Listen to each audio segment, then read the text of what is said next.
गुरुर्ब्रह्मा गुरुर्विष्णु गुरुर्देवो महेश्वरः।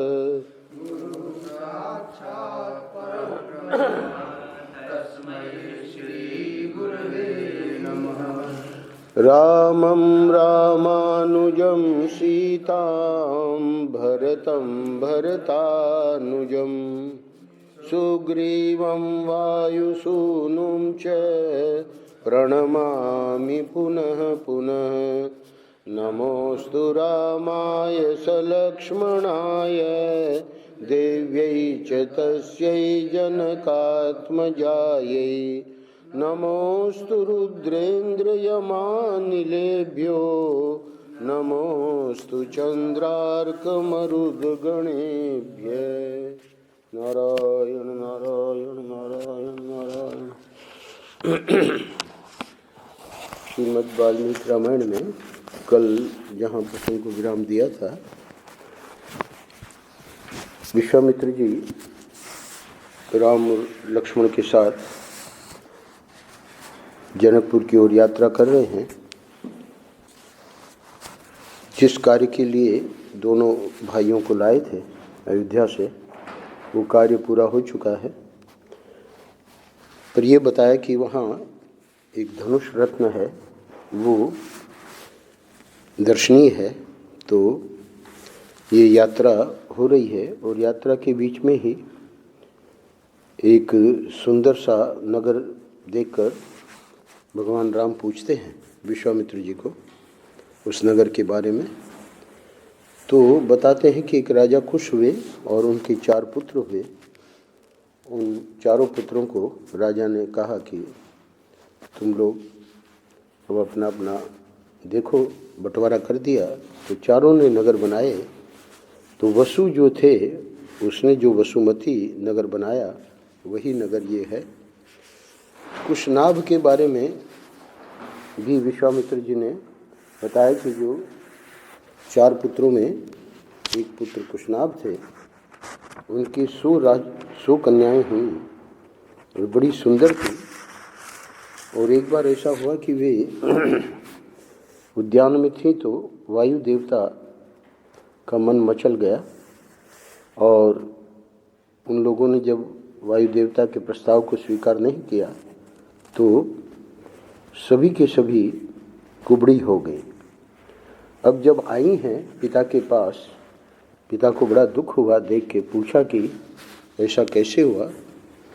तो अब ये 33वें अध्याय में बता रहे हैं कि बुद्धिमान महाराज कुशनाभ का वह वचन सुनकर उन 100 कन्याओं ने पिता के चरणों में सिर रखकर प्रणाम किया और इस प्रकार कहा, हे राजन, सर्वत्र संचार करने वाले वायुदेव अशुभ मार्ग का अवलंबन करके हम पर बलात्कार करना चाहते थे।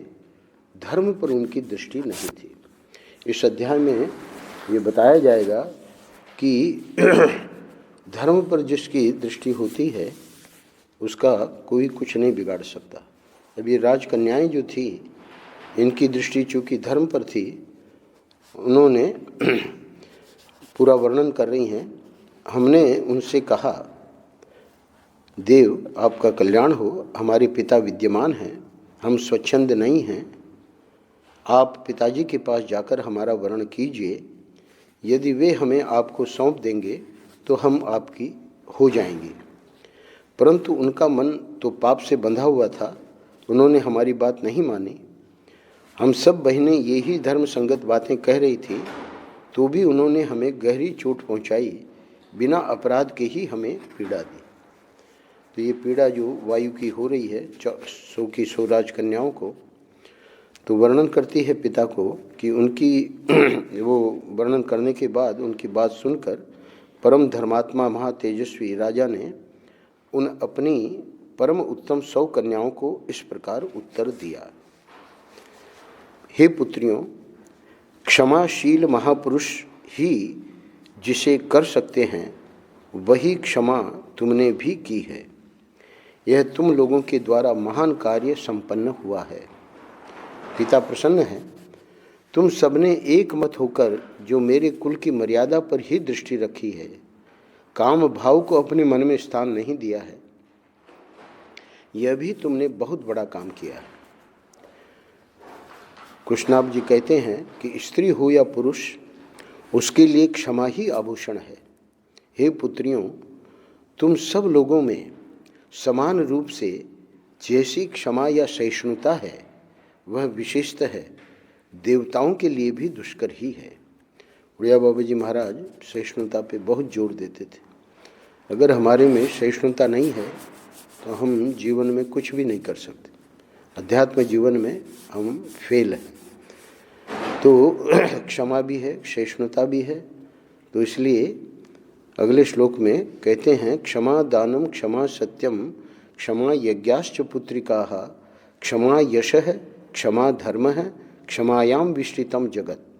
हे पुत्रियों, क्षमा दान है, क्षमा सत्य है, क्षमा यज्ञ है, क्षमा यश है और क्षमा धर्म है। क्षमा पर ही यह संपूर्ण जगत टिका हुआ है, वहाँ ही होना चाहिए। कुकुस्त कुल नंदन श्री राम देवतुल्य पराक्रमी संबोधन कर रहे हैं विश्वामित्र जी भगवान राम को। हे श्री राम, देवतुल्य पराक्रमी राजा कुशनाभ ने कन्याओं से ऐसा कहकर उन्हें अंतःपुर में जाने की आज्ञा दे दी और मंत्रणा के तत्व को जानने वाले उन नरेश ने स्वयं मंत्रियों के साथ बैठकर कन्याओं के विवाह के विषय में विचार आरंभ किया। विचारणीय विषय यह था कि किस देश में किस समय और किस सुयोग्य वर के साथ उनका विवाह किया जाए। देखिए, राजा को पता है कि ये सब इस प्रकार का इनका स्वरूप हो गया है, फिर भी राजा जानता है कि ये जो क्षमा धर्म का इन्होंने पालन किया है उससे कोई हानि नहीं होगी। तो उन्हीं दिनों चूली नाम से प्रसिद्ध एक महातेजस्वी सदाचारी एवं ऊर्ध्व रेता नैष्ठिक ब्रह्मचारी मुनि वेदोक्त तप का अनुष्ठान कर रहे थे। श्री राम, हे श्री राम, उस समय एक गंधर्व कुमारी वहाँ रहकर उन तपस्वी मुनि की उपासना अनुग्रह की इच्छा से उस मुनि की सेवा करती थी। उसका नाम था सोमदा। वह प्रतिदिन मुनि को प्रणाम करके उनकी सेवा में लगी रहती थी। अब ये जो सोमदा है वो सेवा से मुनि को प्रसन्न कर लेती है। धर्म में स्थित रहकर समय समय पर सेवा के लिए उपस्थित होती थी। इससे उसके ऊपर वे गौरवशाली मुनि बहुत संतुष्ट हुए। शुभ समय आने पर चूली ने उस गंधर्व कन्या से कहा, हे शुभे, तुम्हारा कल्याण हो, मैं तुम पर बहुत संतुष्ट हूँ। बोलो, तुम्हारा कौन सा प्रिय कार्य सिद्ध करूँ। चूली मुनि को संतुष्ट जानकर गंधर्व कन्या बहुत प्रसन्न हुई। वह बोलने की कला जानती थी। उसने वाणी के मर्मज्ञ मुनि से मधुर स्वर में इस प्रकार कहा, हे महर्षि, आप ब्राह्मी संपत्ति ब्रह्म तेज से संपन्न होकर ब्रह्म स्वरूप हो गए हैं। अतएव आप महान तपस्वी हैं। मैं आपसे ब्राह्म तप से युक्त धर्मात्मा पुत्र प्राप्त करना चाहती हूँ। यानी हमारा पुत्र ब्रह्म ज्ञान एवं वेदोक्त तप से युक्त हो गए, ये मेरी इच्छा है। हे मुने, आपका भला हो। मेरे कोई पति नहीं है। मैं न तो किसी की पत्नी हुई हूँ और न आगे होऊंगी। आपकी सेवा में आई हूँ। आप अपने ब्राह्म बल तपशक्ति से मुझे पुत्र प्रदान करें।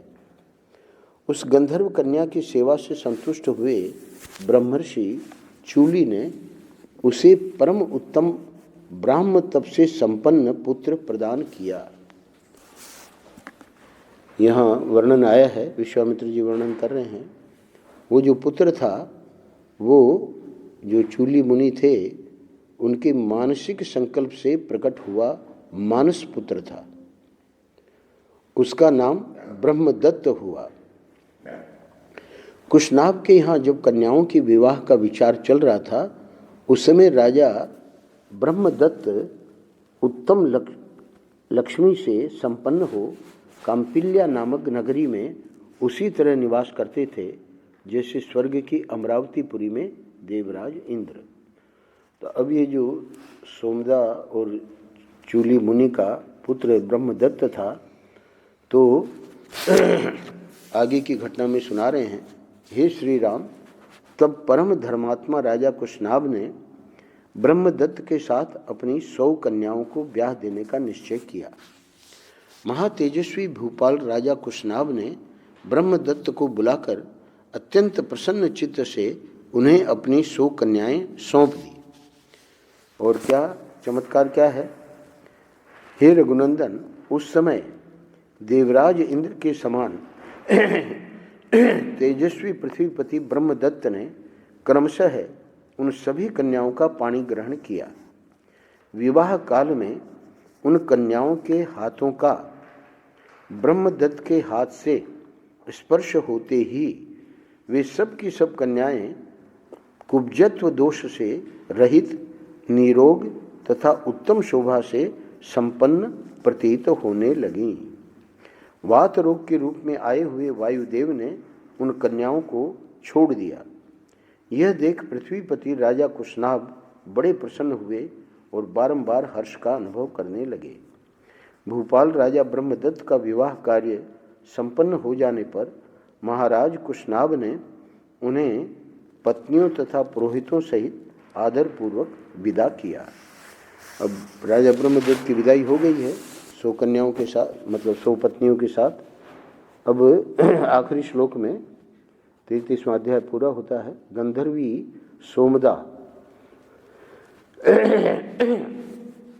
ब्रह्मदत्त की जो माँ थी, गंधर्वी सोमदा ने अपने पुत्र को तथा उसके योग्य विवाह संबंध को देखकर अपनी उन पुत्र वधुओं का यथोचित रूप से अभिनंदन किया। उसने एक एक करके उन सभी राजकन्याओं को हृदय से लगाया और महाराज कुशनाभ की सराहना करके वहाँ से प्रस्थान किया।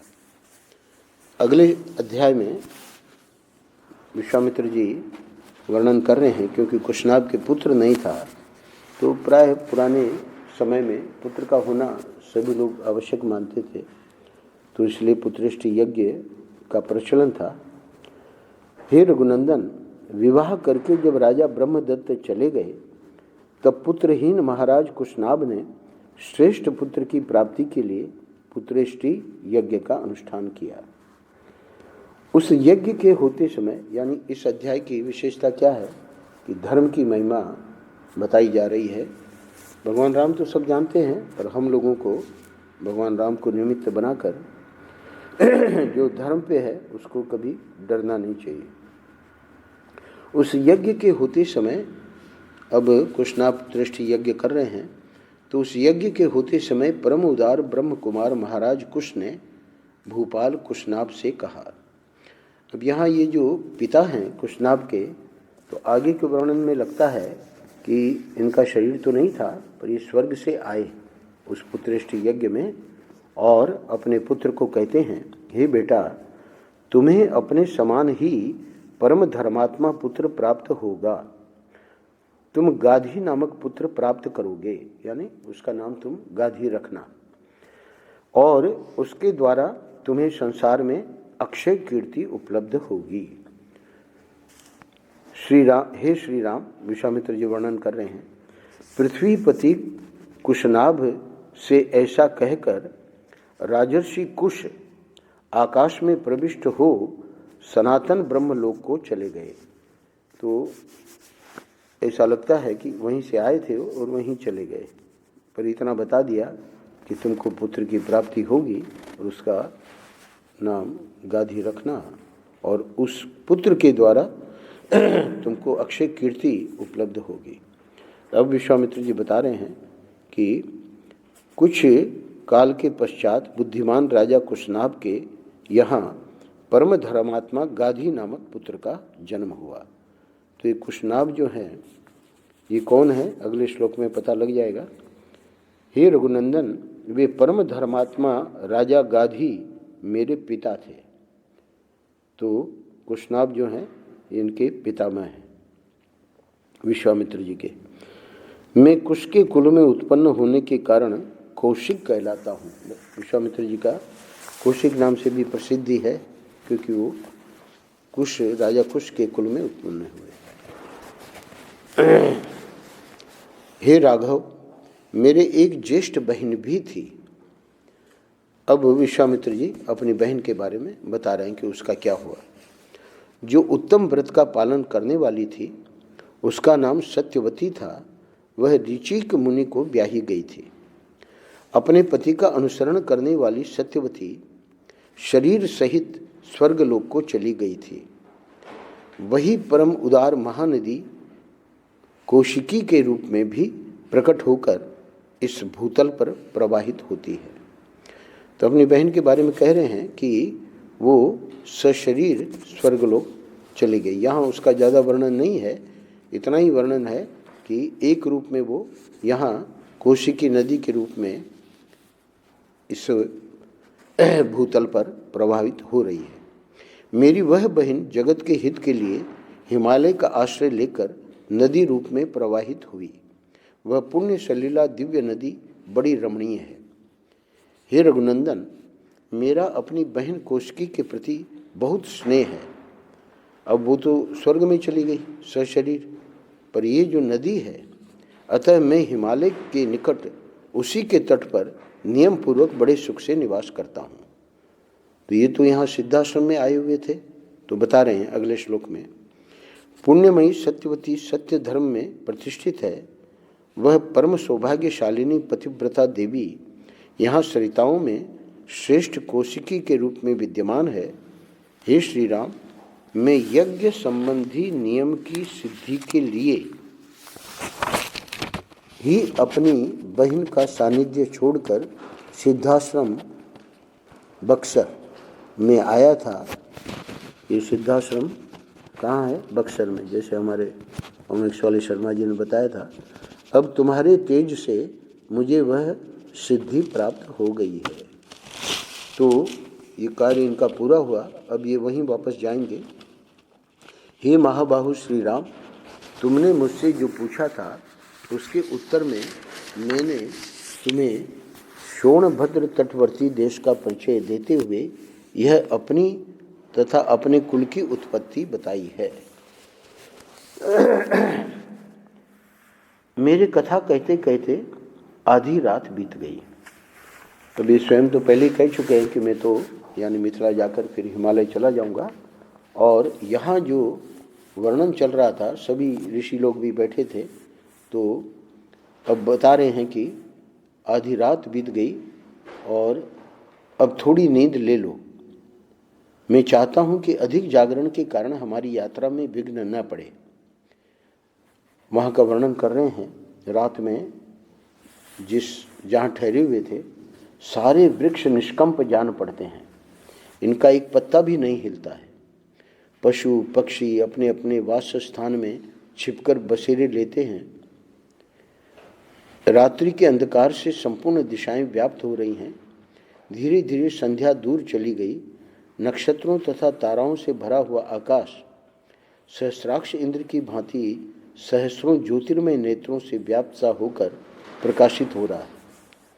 संपूर्ण लोक का अंधकार दूर करने वाले शीत रश्मि चंद्रमा अपनी प्रभा से जगत के प्राणियों के मन को आह्लाद प्रदान करते हुए उदित हो रहे हैं। रात में यहाँ नीचे टिप्पणी में दिया है कि इस वर्णन से जान पड़ता है कि उस रात्रि को कृष्ण पक्ष की नवमी तिथि थी। रात में विचरने वाले समस्त प्राणी यक्ष राक्षसों के समुदाय तथा भयंकर पिशाच इधर उधर विचर रहे हैं। ऐसा कहकर महातेजस्वी महामुनि विश्वामित्र चुप हो गए। उस समय सभी मुनियों ने साधुवाद देकर विश्वामित्र जी की भूरी भूरी प्रशंसा की। यानी विश्वामित्र जी का तो कार्य संपन्न हो चुका है। तो मिथिला वाली बात बताएंगे, पर उसके बीच में जो जो स्थान आएंगे उसके बारे में भगवान प्रश्न करेंगे। तो वो सब वर्णन होते हुए और फिर ये मिथिला पहुँचेंगे। तो फिर वहाँ से विश्वामित्र जी इन दोनों को राजा दशरथ को सौंप कर और हिमालय में चले जाएंगे। तो कह रहे हैं कि ये जो ऋषि लोग सुन रहे थे सब कथा, तो इन्होंने विश्वामित्र जी के बारे में क्या कहा वो अगले 2 श्लोकों में।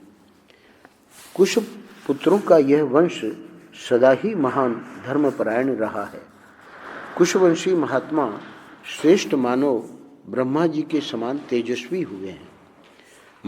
हे महायशस्वी विश्वामित्र जी, अपने वंश में सबसे बड़े महात्मा आप ही हैं।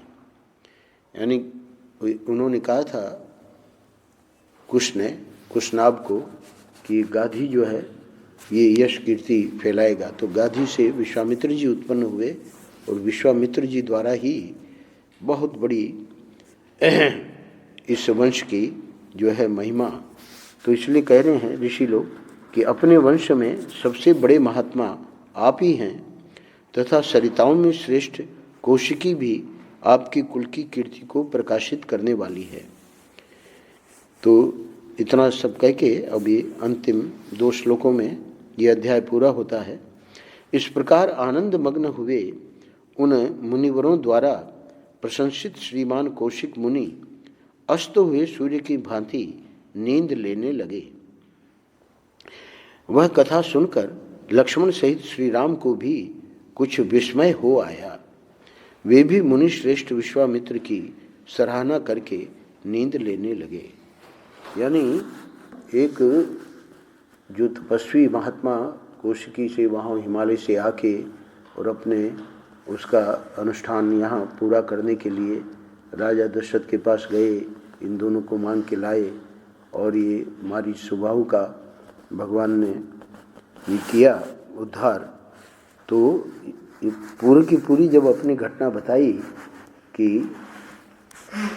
हमारे वंश में कैसे क्या हुआ, तो भगवान भी आश्चर्य कर रहे हैं कि ऐसे ऐसे मुनि हैं। अगले 35वें अध्याय में वर्णन कर रहे हैं, महर्षियों सहित विश्वामित्र ने रात्रि के शेष भाग में सोनभद्र के तट पर शयन किया। जब रात बीती और प्रभात हुआ तब वे श्री रामचंद्र जी से इस प्रकार बोले, हे श्री राम, रात बीत गई, सवेरा हो गया, तुम्हारा कल्याण हो, उठो उठो और चलने की तैयारी करो। मुनि की बात सुनकर पूर्वाह्न काल का नित्य नियम पूर्ण करके श्री राम चलने को तैयार हो गए और इस प्रकार बोले। यहाँ वाल्मीकि रामायण में आप देखेंगे कि विश्वामित्र जी उठा रहे हैं, और वैसे रामचरितमानस में हमेशा ऐसे ही आएगा कि भगवान जल्दी उठते हैं और अपने गुरु है ना विश्वामित्र, तो इसलिए गुरु के पहले उठ जाते हैं। यहाँ गुरु शिष्यों को उठा रहे हैं। हे ब्राह्मण, शुभ जल से परिपूर्ण तथा अपने तटों से सुशोभित होने वाला ये सोनभद्र तो अथाह जान पड़ता है। हम लोग किस मार्ग से चलकर इसे पार करेंगे? श्री राम के ऐसा कहने पर विश्वामित्र बोले, जिस मार्ग से महर्षिगण सोनभद्र को पार करते हैं उसका मैंने पहले से ही निश्चय कर रखा है, और उस मार्ग से फिर वो सब चलते हैं। बुद्धिमान विश्वामित्र के ऐसा कहने पर वे महर्षि नाना प्रकार के वनों की शोभा देखते हुए वहाँ से प्रस्थित हुए। बहुत दूर का मार्ग तय कर लेने पर दोपहर होते होते उन सब लोगों ने मुनिजन सेवित सरिताओं में श्रेष्ठ गंगा जी के तट पर पहुंचकर उनका दर्शन किया।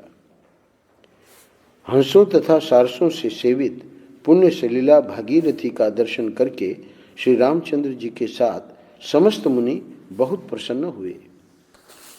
उस समय सबने गंगा जी के तट पर डेरा डाला, फिर विधिवत स्नान करके देवताओं और पितरों का तर्पण किया। उसके बाद अग्निहोत्र करके अमृत के समान मीठे हविष्य का भोजन किया। तदनंतर वे सभी कल्याणकारी महर्षि प्रसन्न चित्त हो महात्मा विश्वामित्र को चारों ओर से घेर कर गंगा जी के तट पर बैठ गए।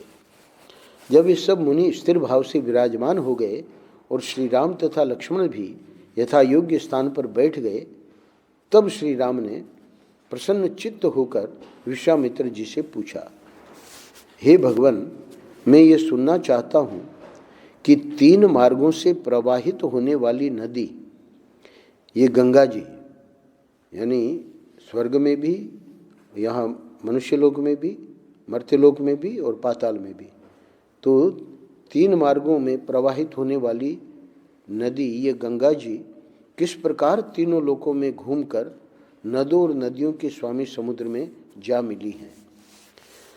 श्री राम के इस प्रश्न द्वारा प्रेरित हो महामुनि विश्वामित्र ने गंगा जी की उत्पत्ति और वृद्धि की कथा कहना आरंभ किया।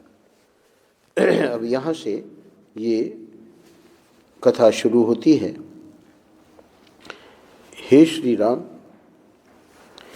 हिमवान नामक एक पर्वत है जो समस्त पर्वतों का राजा तथा सब प्रकार के धातुओं का बहुत बड़ा खजाना है। यहाँ 2 नाम है, गिरिराज भी, गिरिराज यानी अपना गिरिराज जी नहीं, तो वाल्मीकि रामायण में हिमवान नाम से ज़्यादा प्रसिद्ध है, पर बार बार गिरिराज भी कहेंगे। तो यहीं से वो ले आए थे सेतु बनाने के लिए, पर जब सेतु बन चुका तो हनुमान जी को पता लगा कि अब इसको नहीं ले जाना है वहाँ, तो वो भी बड़ा दुखी तो हुआ। उसको यहीं अपना गोवर्धन में रख दिया। तो बोले कि हमारी सेवा नहीं बनी ठाकुर जी की। तो बोले कि भगवान कृष्ण जब अवतार लेंगे तो ये हिमवान जो हैं, ये एक पर्वत है जो समस्त पर्वतों का राजा तथा सब प्रकार के धातुओं का बहुत बड़ा खजाना है। हिमवान की 2 कन्याएं हैं जिनके सुंदर रूप की इस भूतल पर कहीं तुलना नहीं है। तो जो अधिष्ठाता देवता है पर्वत का, उनकी 2 कन्याएं हैं। मेरु पर्वत की मनोहरिणी पुत्री मेना हिमवान की प्यारी पत्नी है। तो ये बड़े प्रसिद्ध हैं रामचरितमानस में। तो ये बता रहे हैं कि वो जो मेरु पर्वत है, तो उन मेरु पर्वत की मनोहारिणी पुत्री मेना हिमवान की प्यारी पत्नी है। सुंदर कटि प्रदेश वाली मेना ही उन दोनों कन्याओं की जननी है। तो ये जो 2 कन्याएं हैं उनका आगे नाम बताते हैं। हे रघुनंदन, मेना के गर्भ से जो पहली कन्या उत्पन्न हुई वही ये गंगा जी हैं। ये हिमवान की ज्येष्ठ पुत्री हैं। हिमवान की ही दूसरी कन्या जो मेना के गर्भ से उत्पन्न हुई उमा नाम से प्रसिद्ध है। तो गंगा जी जो है वो भी उमा की बड़ी बहन है। कुछ काल के पश्चात सब देवताओं ने देव कार्य की सिद्धि के लिए ज्येष्ठ कन्या गंगा जी को, जो आगे चलकर स्वर्ग से त्रिपथगा नदी के रूप में अवतीर्ण हुई, गिरिराज हिमालय से मांगा। तो देवताओं को तो पता रहता ही है कि किसकी क्या भूमिका है। तो अब जब हिमवान से मांगा तो हिमवान ने त्रिभुवन का हित करने की इच्छा से स्वच्छंद पथ पर विचरने वाली अपनी लोक पावनी पुत्री गंगा को धर्मपूर्वक उन्हें दे दिया। देवताओं को उस पुत्री को दे दिया। तीनों लोकों के हित की इच्छा वाले देवता त्रिभुवन की भलाई के लिए ही गंगा जी को लेकर मन ही मन कृतार्थता का अनुभव करते हुए चले गए। हे रघुनंदन, गिरिराज की जो दूसरी कन्या उमा थी, वे उत्तम एवं कठोर व्रत का पालन करती हुई घोर तपस्या में लग गई। उन्होंने तपो में धन का संचय किया। गिरिराज ने उग्र तपस्या में संलग्न हुई अपनी वह विश्व वंदिता पुत्री उमा अनुपम प्रभावशाली भगवान रुद्र को ब्याह दी। हे रघुनंदन, इस प्रकार सरिताओं में श्रेष्ठ गंगा तथा भगवती उमा, ये दोनों गिरिराज हिमालय की कन्याएं हैं। सारा संसार इनके चरणों में मस्तक झुकाता है। गतिशीलों में श्रेष्ठ तात श्री राम का संबोधन कर रहे हैं। ये गतिशीलों में श्रेष्ठ हैं। गंगा जी की उत्पत्ति के विषय में ये सारी बातें मैंने तुम्हें बता दी। अब ये अनुवाद में गतिशीलों में श्रेष्ठ गंगा जी के लिए संबोधन है, पर यहाँ जो अनुवाद में गतिशीलों में श्रेष्ठ तात श्री राम को संबोधन कर दिया है। गंगा जी की उत्पत्ति के विषय में ये सारी बातें मैंने तुम्हें बता दी। ये त्रिपथ गामिनी कैसे हुई यह भी सुन लो। अब प्रश्न ये है कि वो वहाँ देवताओं के यहाँ भी है और नीचे पाताल में भी है। तो ये कथा आगे सुनाने जा रहे हैं। पहले तो ये आकाश मार्ग में गई थी, देवता लोग ले गए थे। तत्पश्चात ये गिरिराज कुमारी गंगा रमणीया देव नदी के रूप में देवलोक में आरूढ़ हुई थी। तो आकाश मार्ग में जाने के बाद ही देव नदी के रूप में देवलोक में आरूढ़ हुई और फिर जल रूप में प्रवाहित हो लोगों के पाप दूर करती हुई रसातल में पहुंची थी। तो दो जगह का वर्णन कर दिया। अब मर्त्यलोक का भगीरथ की आगे बताएंगे। नारायण नारायण नारायण नारायण। यहाँ ये अध्याय पूरा होता है 35वां। कल 36वें अध्याय से हम लोग ये कथा करेंगे। नारायण।